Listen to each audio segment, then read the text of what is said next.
وما أرسلناك إلا رحمة للعالمين صدق الله العلي العظيم.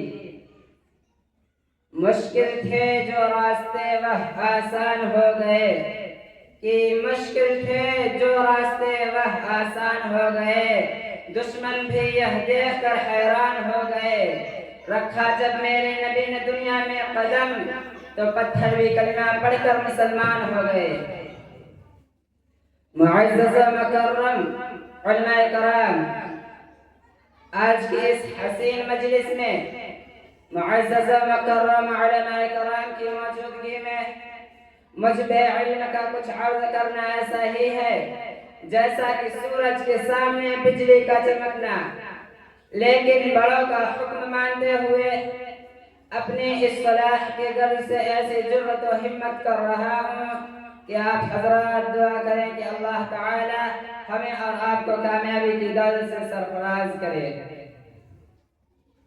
حضرات، آج میں آپ حضرات کے سامنے اس نبی کا تذکرہ کروں گا کہ جس نبی کا تذکرہ دنیا کا سب سے پہلا انسان حضرت آدم علیہ السلام نے کیا.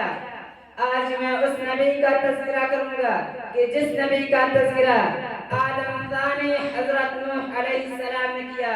آج میں اس نبی کا تذکرہ کروں گا کہ جس نبی کا تذکرہ ابراہیم خلیل اللہ نے کیا. آج میں اس نبی کا تذکرہ کروں گا کہ جس نبی کا تذکرہ اسماعیل ذبیح اللہ نے کیا. آج میں اس نبی کا تذکرہ کروں گا کہ جس نبی کا تذکرہ کم و بیش 1,24,000 نبیوں نے کیا. آج میں اس نبی کا تذکرہ کروں گا کہ جس نبی کا تذکرہ موسیٰ کلیم اللہ نے کیا، کہ جس نبی کا تذکرہ عیسیٰ روح اللہ نے کیا، کہ جس نبی کا تذکرہ تمام کے تمام فرشتوں نے کیا، کہ جس نبی کا تذکرہ بڑے بڑے سائنٹسٹ اور پترکاروں نے کیا، کہ جس نبی کا تذکرہ بڑے بڑے ادیبوں نے کیا، کہ جس نبی کا تذکرہ بڑے بڑے خطیبوں نے کیا، کہ جس نبی کا تذکرہ بڑے بڑے مقرروں نے کیا، کہ جس نبی کا تذکرہ بڑے بڑے مفسروں نے کیا، کہ جس نبی کا تذکرہ بڑے بڑے محدثوں نے کیا. آج میں اس نبی کا تذکرہ کروں گا کہ جس نبی کا تذکرہ ہندوستان کا سپر اسٹار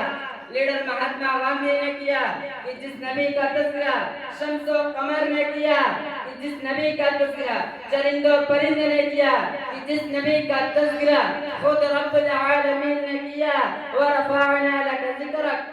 ہاں آج میں اس نبی کا تذکرہ کروں گا کہ جس نبی کے صدقے میں صدیق کو صداقت ملے، کہ جس نبی کے صدقے میں عمر کو عدالت ملے، کہ جس نبی کے صدقے میں عثمان کو سخاوت ملے، کہ جس نبی کے صدقے میں علی کو شجاعت ملے، کہ جس نبی کے صدقے میں حمزہ کو شہادت ملے. آج میں اس نبی کا تذکرہ کروں گا کہ جس نبی کا تذکرہ توریت میں موجود ہے، کہ جس نبی کا تذکرہ انجیل میں موجود ہے، کہ جس نبی کا تذکرہ بائبل میں موجود ہے، کہ جس نبی کا تذکرہ زبور میں موجود ہے. آج میں اس نبی کا تذکرہ کروں گا کہ جس نبی کا تذکرہ دنیا کی تمام مذہبی کتابوں میں موجود ہے. حضرات، آپ کو معلوم ہے کہ نبیوں کا وہ مقدس سلسلہ جو حضرت آدم علیہ السلام سے چلا تھا، وہ سلسلہ حضرت عیسیٰ علیہ السلام کے بعد کافی عرصے تک بند رہا. پھر اچانک رحمت خداوند جوش میں آئے اور بگڑے ہوئے انسانوں پر رحم خوا کر ان کی رشد و ہدایت کے لیے عرب کی تپتی ہوئی سنگلاخ وادی اور چٹیل میدان میں 12 ربیع الاول بروز پیر مطابق 22 اپریل 578 عیسوی مطابق 1 جیٹھ سندھ 628 بغل میں صبح صادق کے بعد آفتاب طلوع ہونے سے پہلے 4:45 پر اس نبی امی کا ظہور ہوا تھا کہ جس نبی کا نام اسم غلامی محمد بن عبداللہ بن عبد المطلب بن ہاشم بن عبد مناف بن قصي بن كلاب بن مرة بن كعب بن لؤي بن غالب بن فهد بن مالك بن نضر بن كنانة بن خزیمہ بن مدرکہ بن الیاس بن مضر بن نزار بن معد بن عدنان ہے۔ دوستو وہ ایسے نبی تھے جو سارے جہاں کا درد اپنے دل میں سمیٹے ہوئے تھے۔ خنجر چلے کسی پہ تڑپتے ہیں ہم، امیر کا صحیح اور حقوقی مصداق تھا کہ اس ذات مقدس نے تمام کے تمام ظلم و ستم کے خلاف علم بغاوت بلند کیا اور تڑپتی ہوئی پوری انسانیت کی مسیحائی کی ضروری تھا کہ اس بابرکت ہستی کو سینے سے لگایا جاتا، اسے پلکوں پہ بٹھایا جاتا، مگر وہ ذات جو لوگوں کی ہدایت کے لیے تڑپتی رہی ہو، لوگ اس پر پتھر مارتے رہے، جو لوگوں کی بھلائی کے لیے اپنے وجود کو مشقت میں ڈال رہی ہو، لوگ اس کے ساتھ اور اس کے چاہنے والوں کے ساتھ ظلم و چھوڑ کے وہ پہاڑ توڑتے رہے کہ جن کا ذکر کرنے سے رونگٹے کھڑے ہو جاتے ہیں، کلیجہ باہر کو آنے لگتا ہے اور مورخ کا قلم رک جاتا ہے۔ چنانچہ حضرت ابو بکر صدیق رضی اللہ عنہ وطن کے ہوتے ہوئے بھی وطن سے بے وطن کر دیا گیا۔ حضرت عمار بن یاسر کو شہید کر دیا گیا، حضرت خباب کو انگاروں پر لٹایا گیا، حضرت بلال کے سینے پر پتھر رکھے گئے، حضرت سمیہ کو چیر دیا گیا، حضرت زبیر کی آنکھیں نکال دی گئی، حضرت حمزہ کے ٹکڑے ٹکڑے کر دیے گئے۔ مسلمانوں کی خستہ حالت دیکھ کر کفار مکہ کا کہا لگا رہے تھے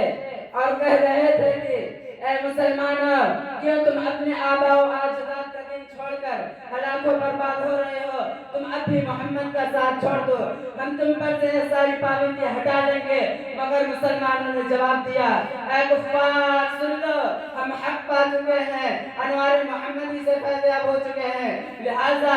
ہم طوفان سے ٹکرا سکتے ہیں، خون کا دریا بہا سکتے ہیں، آگ کے بستر پر سو سکتے ہیں، درختوں کے پتے اور جھالوں کو کھا کھا کر دن گزار سکتے ہیں، بھوک و پیاس سے تڑپ تڑپ کر دم توڑ سکتے ہیں، مگر مصطفیٰ کی رسالت کا انکار نہیں کر سکتے۔ دنیا والوں ذرا سوچو کیسی سنگین گھڑی تھی، کتنا بھیانک منظر تھا، مگر رسول خدا کی باتوں سے منہ نہ موڑا۔ آج ہم بھی تو اپنے رسول صلی اللہ علیہ وسلم کے غلامی کا دعویٰ کرتے ہیں، اس لیے کان کھول کر سن لیجئے۔ اگر ہم نماز پڑھتے ہیں، اگر ہم روزہ رکھتے ہیں، اگر ہم حج ادا کرتے ہیں، اگر ہم زکوٰۃ دیتے ہیں اور نبی کی ایک ایک سنتوں کو مکمل طور پر بجا لاتے ہیں، تب تو واقعی ہم اپنے دعوے میں سچے اور پکے ہیں، ورنہ ہمارا دعویٰ باطل اور بیکار ہے۔ مسلمانوں، میں آپ سے یہ نہیں کہتا کہ دشمنوں کے مقابلے کے لیے تیر اور تلوار لے کر میدان جہاد میں کود جائیے۔ میں آپ سے یہ نہیں کہتا کہ دشمنوں کے مقابلے کے لیے بڑے بڑے آئٹم بم اور میزائل بنانا شروع کر دیجئے۔ میں آپ سے یہ نہیں کہتا کہ دشمنوں کے مقابلے کے لیے نئی نئی تدبیریں شروع کر دیجئے۔ مسلمانوں، بلکہ میں آپ سے یہ ضرور کہوں گا کہ اگر آپ کامیابی چاہتے ہیں، اگر آپ کامیابی چاہتے ہیں تو نبی کی ایک ایک سنتوں کو زندہ کرنے والے بن جائیے، صحابہ کا طریقہ اپنانے والے بن جائیے، اس لیے کہ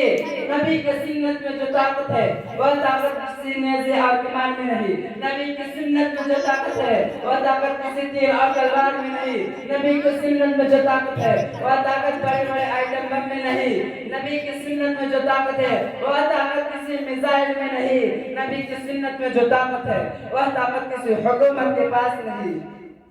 نبی کی سنت میں جو طاقت ہے وہ طاقت کسی حکومت کے پاس نہیں، نبی کی سنت میں جو طاقت ہے وہ طاقت کسی ملک کے بادشاہ کے پاس نہیں۔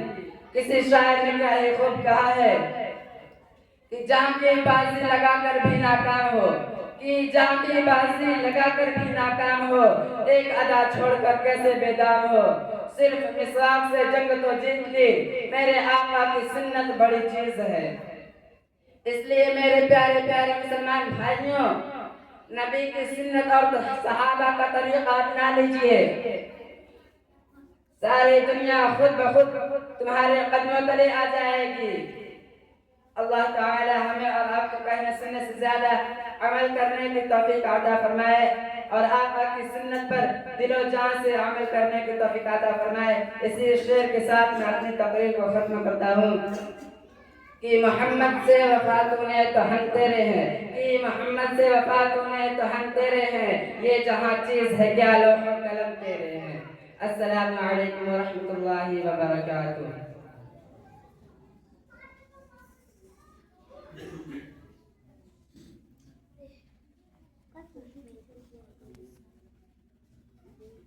میں اس کے بعد تقریر پیش کرنے کے لیے